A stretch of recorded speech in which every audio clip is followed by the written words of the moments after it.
వేరే religious friends ఉంటారు కదా, వాళ్ళు తెచ్చే ఫుడ్ మనం తినొచ్చా తినకూడదా అని. మీరు క్రిస్మస్కి ఇచ్చిన కేక్ మేము తీసుకున్నాం కదా, మేమిచ్చే ప్రసాదం మీరు ఎందుకు తీసుకోరు అని ప్రశ్నించినప్పుడు ఏం చేయాలి? కేకులు తీసుకొచ్చి యేసు ప్రభువారి యొక్క రూపం ముందు పెట్టి ఆరాధన చేసి ఆయనకి అర్పించి అక్కడి నుండి తీసుకొచ్చి ఇస్తున్నామా, లేదంటే జస్ట్ మనం ప్రార్థన చేసుకుని అందరికి ఇస్తున్నామా? ఇక్కడ వారు ఆరాధిస్తున్న వాటికి అర్పితం అవుతాయి. అర్పించిన తర్వాత దానిలోని తీసుకొచ్చి ఇస్తారు. అది వారు మేలని ఆశీర్వాదం వారు భావిస్తారు.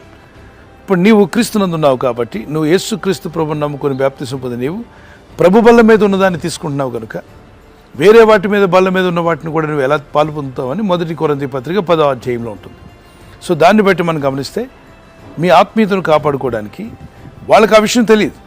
చెప్పండి, నేను ఇచ్చిన కేకు యేసు ప్రభు వారి యొక్క రూపాల ముందు పెట్టి అర్పించింది కాదు, జస్ట్ ఫర్ a విషెస్.